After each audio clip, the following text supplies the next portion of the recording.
Hello friends, welcome to our YouTube channel TSP classes. तो कैसे हैं आप सब? आई होप आप लोग बिल्कुल ठीक होंगे। तो चलिए आज की वीडियो में हम डिस्कस करने वाले हैं यूपी डीएलएड थर्ड सेमेस्टर का जो आपका पेपर 7 है, यानी हिंदी। ठीक है, हिंदी। आज उसकी चैप्टर 3 की क्लास होने वाली है। इससे पहले हमने चैप्टर 1 में क्या पढ़ा था? लेखक और कवियों के बारे में पढ़ा था।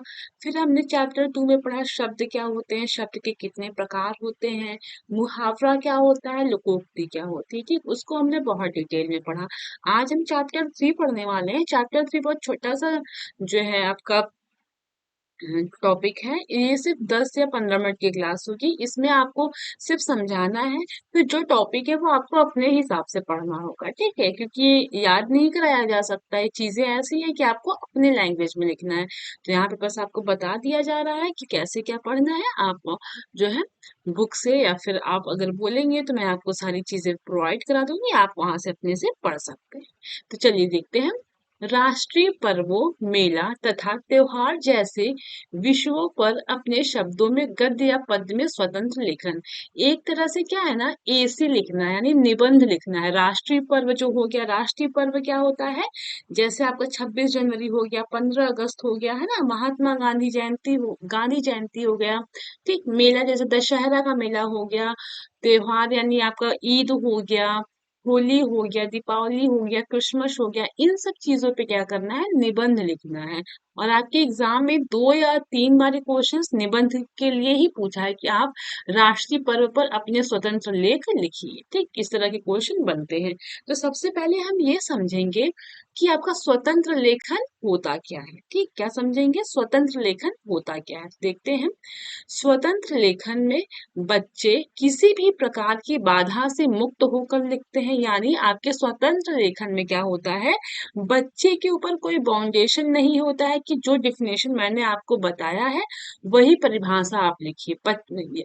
ठीक है, यानी बच्चे के ऊपर कोई बाउंडेशन नहीं होता है। बच्चा जो होता है बाधाओं से मुक्त होता है, यानी वह अपने विचारों को जो है प्रकट कर सकता है। यानी आपने उसको एक टॉपिक दिया, अब उस टॉपिक के बारे में बच्चा स्वतंत्र होके अपने विचार वो खुद उसमें लिख सकता है। ठीक, और जब बच्चे अध्यापक के आग्रह एवं दबाव से मुक्त होकर अपनी इच्छा अनुसार अर्जित भाषा, ज्ञान एवं शब्दकोश का प्रयोग करके अपने शब्दों में किसी विषय पर मौलिक अभिव्यक्ति करते हैं, तो किसी विषय पर अपने शब्दों में अपने विचार लिखना निबंध कहलाता है। कहने का मतलब क्या है उसको समझिएगा। कहने का मतलब ये है कि स्वतंत्र लेखन में क्या होता है कि बच्चे जो है क्या होते हैं, बिल्कुल स्वतंत्र होकर लिखते हैं, किसी बाधा से वो जकड़े हुए नहीं होते। यानी वो हर एक बाधा से मुक्त होकर अपने खुद के विचार को वो लिखते हैं।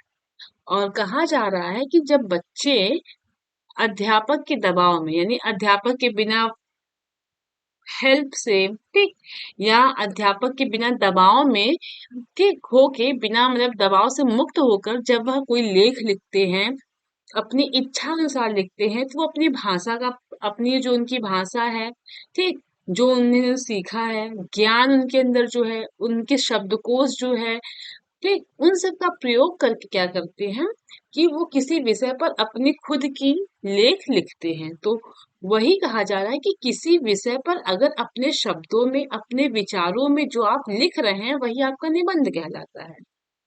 समझ रहे हैं बात? समझिएगा फिर से।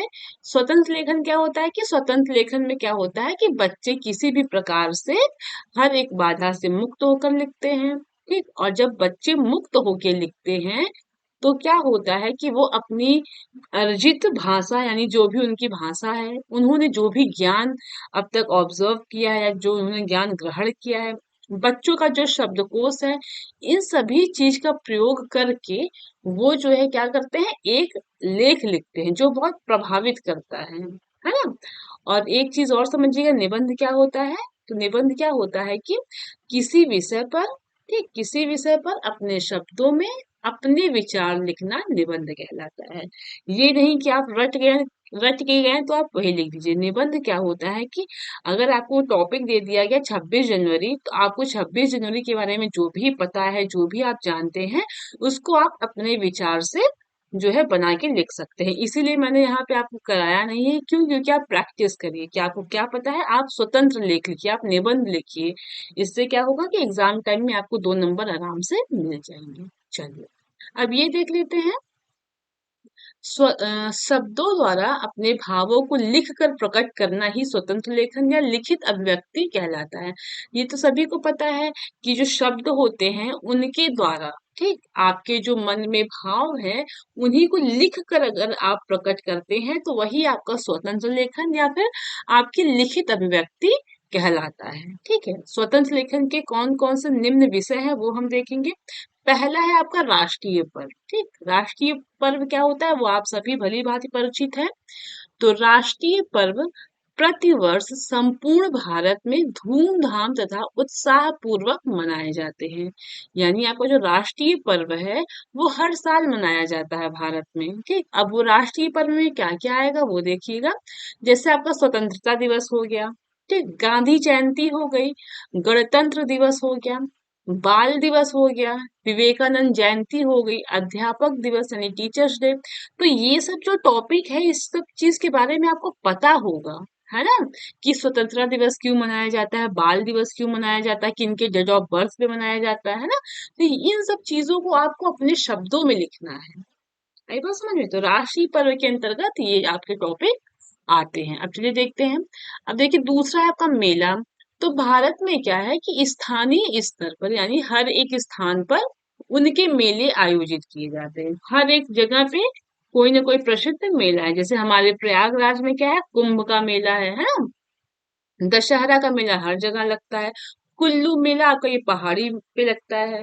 तो आपके मेला के बारे में भी आ सकता है, तो आप वहां पे वो भी लिख सकते हैं। तीसरा है आपका त्योहार। तो त्योहार के बारे में भी आता है लिखने को।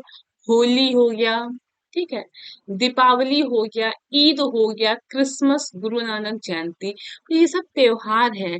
तो आपको पता है कि त्योहार क्यों मनाया जाता है, होली क्यों मनाया जाता है, दीपावली क्यों मनाई जाती है, ईद क्यों मनाया जाता है, क्रिसमस क्यों मनाया जाता है, गुरु नानक जयंती क्यों मनाया जाता है। तो चीजें वही हैं जो आप अपने जीवन में चीजों को जो है त्योहार मना रहे हैं, है ना, मेला घूम रहे हैं, आपके स्कूल्स में फंक्शन होते हैं, आपके गणतंत्र दिवस को होता है, आपका 15 अगस्त पे होता है, टीचर्स डे पे होता है, बाल दिवस पे होता है यानी चिल्ड्रंस डे पे होता है। तो सब चीज आपके एटमॉस्फेयर में ही है, आपको कहीं और से किसी बुक से नहीं पढ़ना है इन सब चीज के बारे में। इसलिए ये कहा जाता है स्वतंत्र लेखन, यानी ये चीजें आपके बिहेवियर में, आपके जो है आस-पास होती है, आप ये हर साल मनाते हैं, तो आपको इनके बारे में पता है, जो कुछ भी पता है उसको आप अपने शब्दों में बस लिख दीजिए। यही आपका स्वतंत्र लेखन होता है। इसलिए यहाँ पे आपको जो है डिटेल में कुछ पढ़ाया नहीं जा रहा है, बस आपको बताया जा रहा है स्वतंत्र लेखन होता क्या है, किस किस तरह के क्वेश्चन बनते हैं। अब आप इन चीजों को एक बार लिख के प्रैक्टिस करें। ठीक है, अब देखिए जो 2 क्वेश्चंस अब तक पूछे गए हैं, तो आपका निबंध लिखने के लिए आया था कि किसी त्योहार का आप वर्णन करिए। 2018 में आया था, 20 में आया था और 19 में आया था। जैसे दीपावली हो गया, दशहरा हो गया, होली, ईद, क्रिसमस, ऐसे आपके दिए होंगे। आपको एक जो है एक त्योहार के बारे में आपको लिखना। आपने एक त्योहार के बारे में लिखा, आपको 2 मार्क्स मिल जाएंगे आसानी से। देखिएगा 2020 में आपको राष्ट्रीय पर्व के बारे में लिखना था। तो स्वतंत्रता दिवस पे आप लिख सकते हैं या फिर गणतंत्र दिवस पे आप लिख सकते हैं। तो ये आपके क्वेश्चंस अब तक एग्जाम में पूछे गए। ठीक है, तो बहुत छोटा सा टॉपिक था, बस यही डिस्कस करना था। अब चलिए कल मिलते हैं चैप्टर 4 में।